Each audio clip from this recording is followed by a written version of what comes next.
and the people of Ghana to make me the next president of the Republic of Ghana.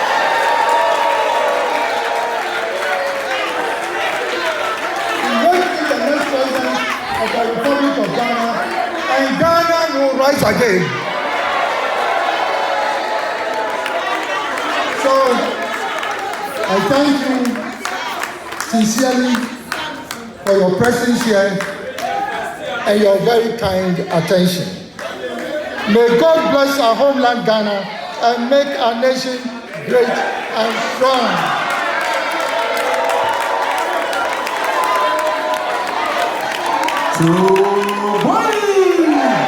MC inside.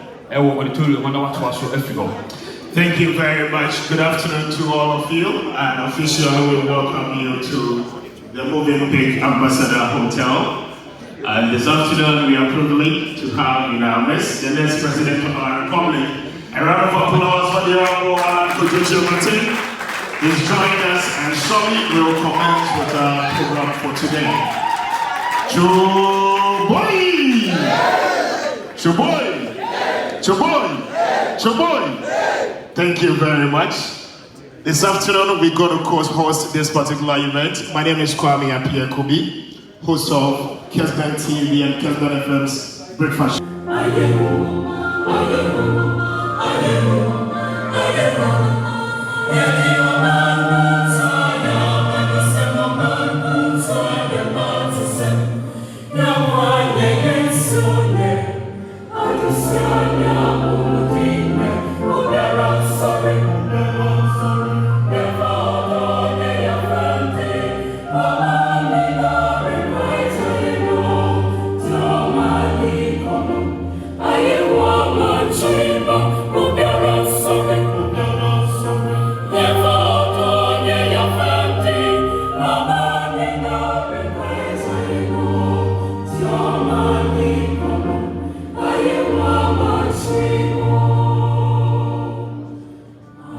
But he will definitely come. Mr. Odike, my very good friend as well. A round of applause for Odike. In fact, I love his outfit. Very brand appropriate. Exactly.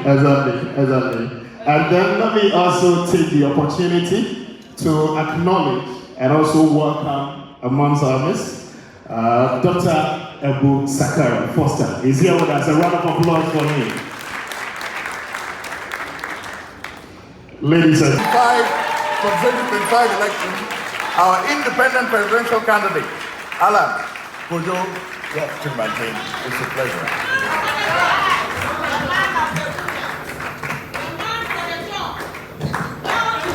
Please sit.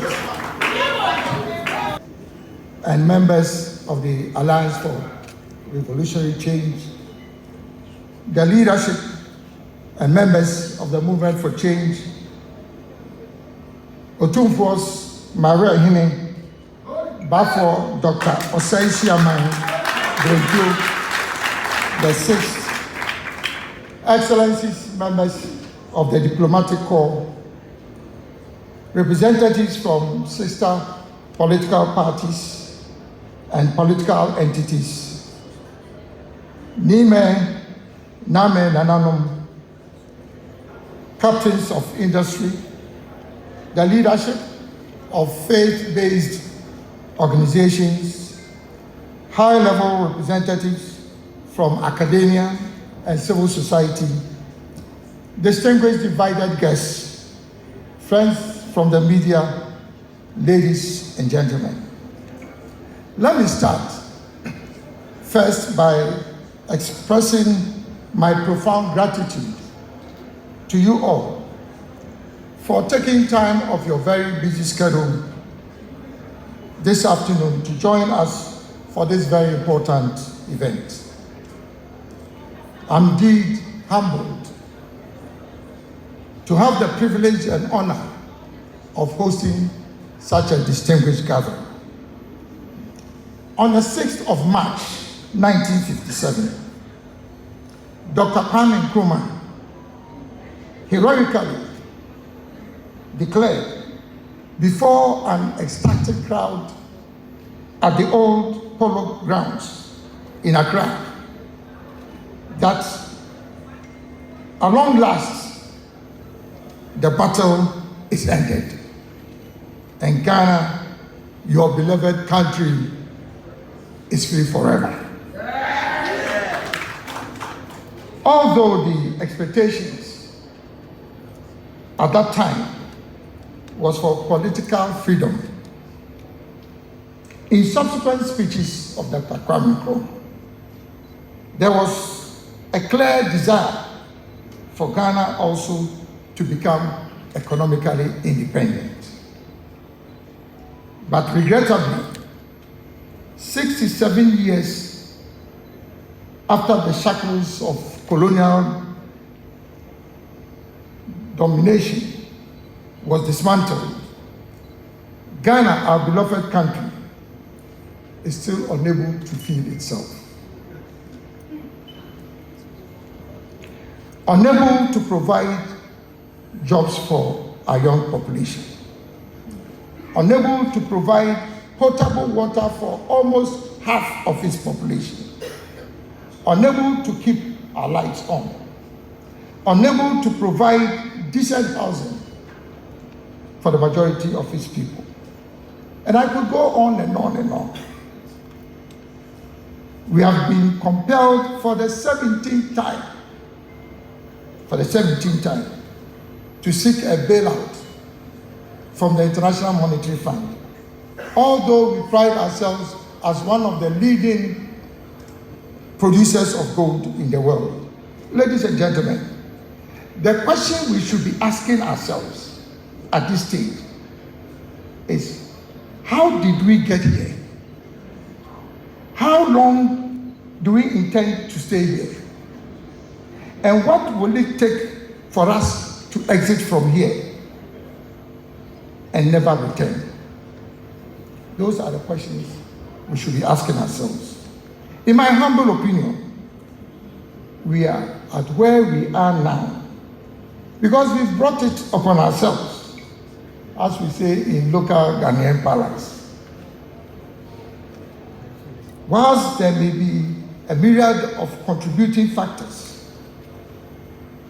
the three that clearly stand out are: one, a failure of leadership;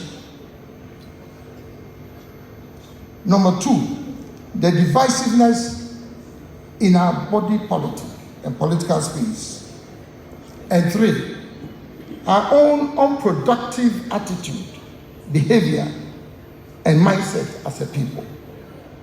Ladies and gentlemen, although our situation may be disquieting, the good news is that Ghana still remains a favored nation in both the spiritual and physical realms. What we need now is a transformational leader, a paradigm shift in our governance system, as well as a mindset change amongst Ghanaians. We have an opportunity in the general elections in December this year to cross that bridge and move Ghana into a new era of peace and prosperity by electing me as the first independent candidate to become the President of the Republic of Ghana. I will install a new government of national unity that will mobilize the collective strengths and talents of all Ghanaians, and not only a privileged few, irrespective of ethnic, political, or religious affiliation. Ladies and gentlemen, both the NDC and NPP have had the opportunity of being in charge of this country for the last 32 years. I believe in all sincerity that they have exhausted their competencies and capabilities and ought not to be restored or retained in power, considering the fact that they have not demonstrated either by word or deed that they have any plan for Ghana.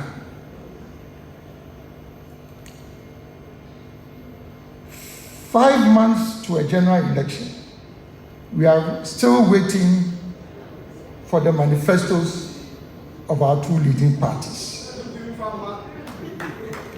Between the two leading parties, they have, over the 3 decades that they have been in power, resorted to extensive borrowing to finance their manifesto promises. The culture of unrestrained borrowing is what has landed us into the ditch in which we find ourselves. A significant component of the loans that have been acquired have gone into financing consumption, the repayment of existing loans, and investments in social services that typically do not generate any economic returns in the immediate short to medium term, and therefore limit our capacity to service those loans. But ladies and gentlemen, I have a plan.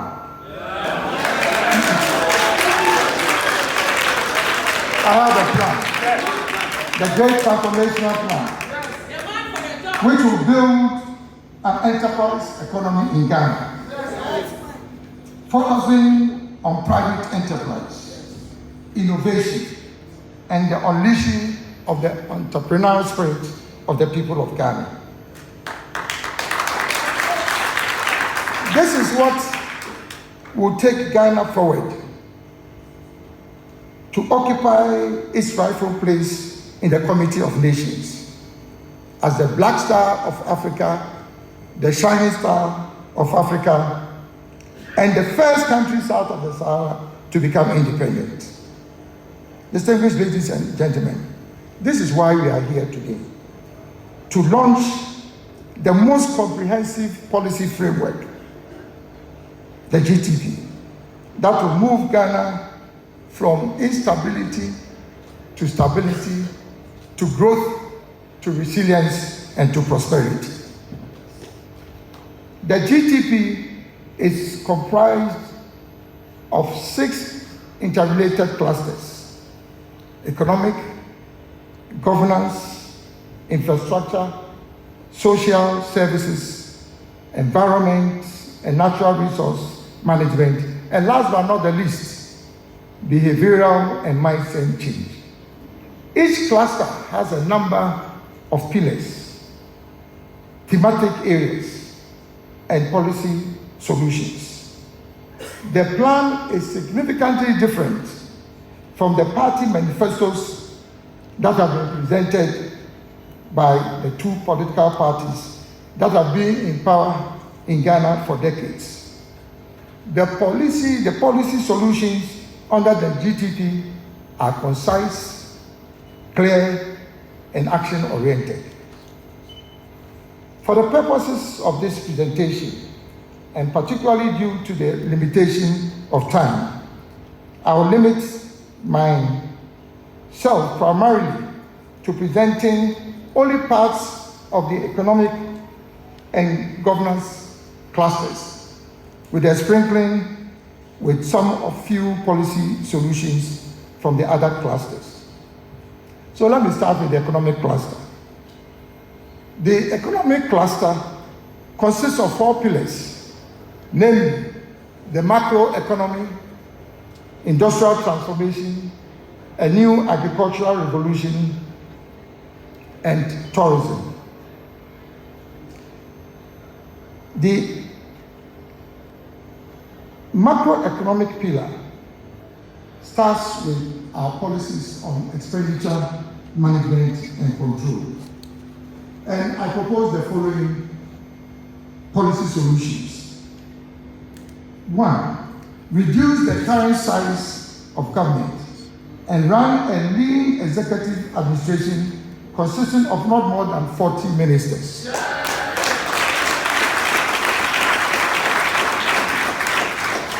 Eliminate sole sourcing in public procurement and contracting to ensure value for money, which has over the years been a major source of the bloating of government expenditure. 3, consolidate into a single administrative unit all existing government departments, agencies, and other public sector organizations which have overlapping mandates. The Ministry of Energy, for example, has 14 different agencies under it.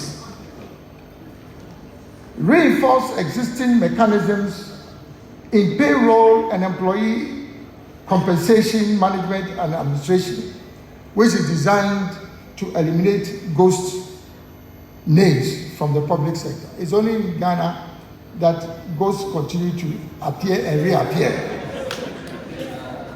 Reduce government financing of infrastructure projects by at least 60%. Reduce government spending and financing on infrastructure projects by at least 60%. And in place, introduce innovative private sector financing of infrastructure using models such as build, operate, and transfer (BOT), build, own, and operate (BOO), EPC with financing, EPC with suppliers credit. Undertake a comprehensive review of the entire structure of government spending and public expenditure with a view to reducing the national public expenditure ratio to gross domestic product. That is the ratio of public expenditure to GDP to a target not exceeding 10% over a period of 5 years. On revenue optimization, undertake a complete reform of the tax structure in Ghana with a view to optimizing revenue from the mobilization of direct taxes rather than indirect taxes through the import duties, taxes and levies, particularly at the ports. And this is what prevails in many of the matured economies. They focus more on direct taxes than indirect taxes. And we are going to change that system in Ghana. 3, enforce existing regulations linking access to essential public services to the payment of taxes. If you don't pay your tax, you will not have access to essential government services. 4, conduct a comprehensive financial and technical audit of port operations to identify and block revenue leakages at the ports, including but not limited to mechanisms to address trade misinvoicing and transfer pricing. Enhance the collection of rent tax, property tax, capital gains tax, investment income tax, and sin taxes. Review existing rates for road tolls and expand the application across various road networks. Establish a free port enclave at the Tema port to enhance vessel traffic and transshipment in Ghana, which will bring in additional revenue from port services. Conduct an extensive review of the operations of SOEs, state-owned enterprises, with a view to enhancing their contribution to government revenue. Enhance the application of technology, including artificial intelligence and blockchain technology in revenue mobilization, and equip revenue collection agencies with relevant tools and facilities.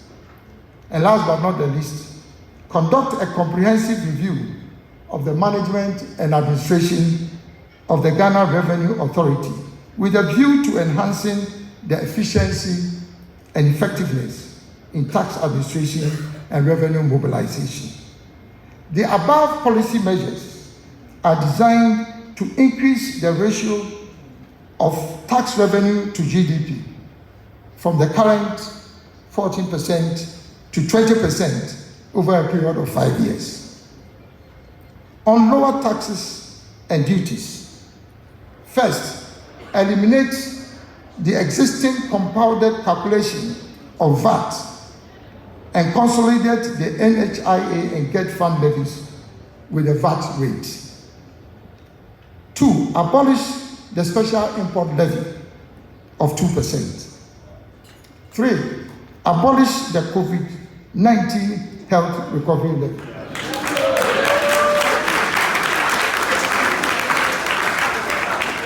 4, abolish the Ghana Health Service disinfection fee. How can we be collecting COVID fee and disinfection fee in 2024? Abolish all taxes and other charges on the importation of spare parts within a period of 2 years after the establishment of the government of national unity.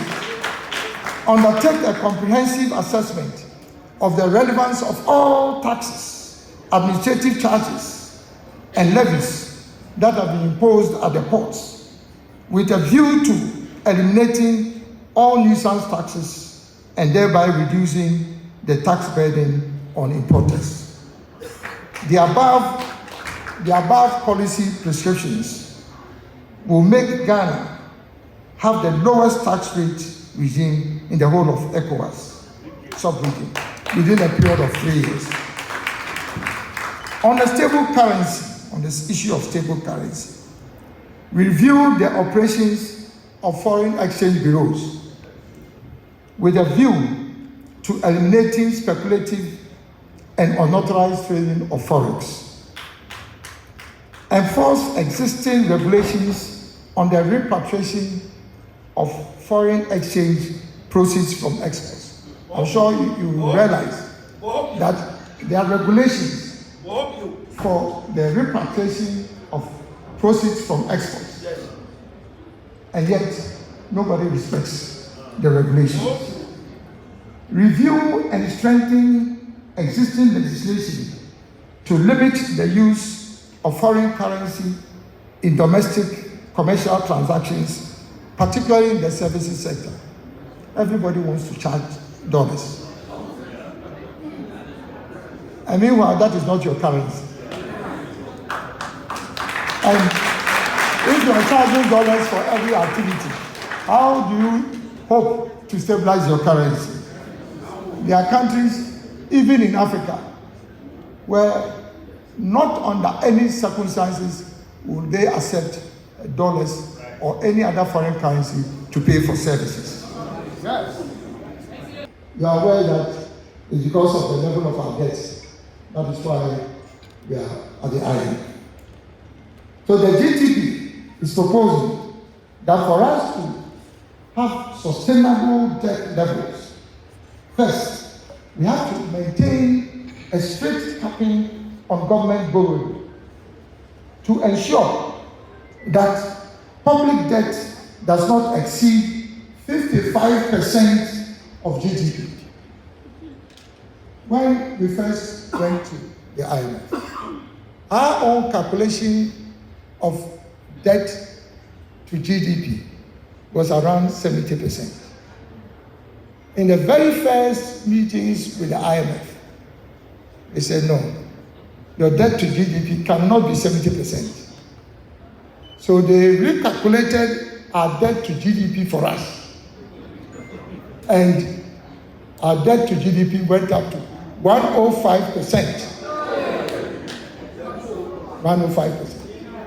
Now for the IMF to agree to sign a package of support for Ghana, they asked us to reduce our debt to GDP ratio from 105% to 55%. That is where the haircut has come from. From 105% to 55%. Because according to the IMF, it is only at levels not exceeding 55%, that your debt is sustainable. Beyond that, they will not allow you to borrow. So, what the GTP is saying is that we have to maintain strict capping on government borrowing to ensure that our debt to GDP does not go beyond 55%. Am I making sense? Yes. Next, enhance my idea, and I know what it can do for our country. Apart from that, we will accelerate the implementation of 10 new strategic anchor industries for our country. How can we depend on only cocoa for over a century to drive our economy? This is an indictment. Is there anybody that is holding us from diversifying our economy? Or maybe you can explain to me. So, the GTP would ensure that 10 new strategic industries now will be introduced. I already started that when I was the Minister for Trade and Industry. Number 1, vehicle assembly and component manufacturing.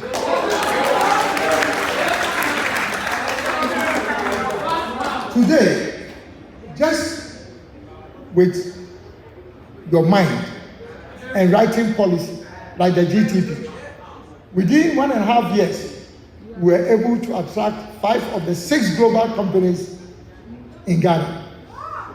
As we speak here, Volkswagen is producing 5 different models in this country, unparalleled in the history of Volkswagen. Nissan is producing about 3 to 4 models. Hyundai, Kia, they are all doing the same. And so the value of government is to make policy. And it doesn't cost to make policy. Do not have access to good health care, and that is equally according to the Ghana Statistical Service. Currently, as we speak, we know where our exchange rate is. And I want to welcome you again to this great moment of the launching of the Great Transformation Plan. Recently, I had an encounter with a relative who happened to be finishing final year in the university, and he said by the time he would finish the university, there is no hope for him. Either he would have to leave the country and seek for greener pastures, or perhaps join any of the 2 parties to get a party card. So what he did was he registered with the TESCOM and the TEN, and he said that is the only way he could have a future and a better dream. And when I heard that, it touched my heart. I was grieved, and then I asked myself, is that where we have gotten to? That until you have a party card, you are not a Ghanaian. Until you have a party card, you cannot get employment. Until you have a party card, there is no future for you. Is that where our Ghana has gotten to? And talking to senior members in the military, they will tell you, based upon your name, you are either for those in government or those out of government. And then they will treat you based upon who you are and the name you carry. And therefore, they are waiting for the tables to turn so that they will also treat those people in another way. And so I'm asking myself, for how long are we going to allow Ghana to go this direction? This state of hopelessness, which is among our youth, and the question, if there is any alternative, is a cry on the lips of everybody who is totally dissatisfied about the state of our nation. They are asking one question: can there be a third force? Can there be an alternative? Can there be an alternative that will bring change to the direction of our country and rescue our nation from where we are getting to? 2 things: we either... Otherwise, what we will reap are the dismal fruits of half-hearted, convenient attempts to develop the nation in comfort And that has been the plague of our governance. We want to develop, but we want to develop in comfort, not under hardship. We don't want to make any sacrifices. And that change must start from the leadership. And that is why every single member of the alliance is convinced that under the leadership of Alan Kyeremanteng, we'll be able to make those sacrifices in order to see that transformational change. For us to seize the opportunity of this great moment of transformation and chart a new way to prosperity and a brighter future, we must also stop those who mock us, especially those who talk about recovery just being around the corner. I'm asking, which corner? And how far? After the tortuous journey that we have been on, we have ended up belly up in a pit of unmanageable debt.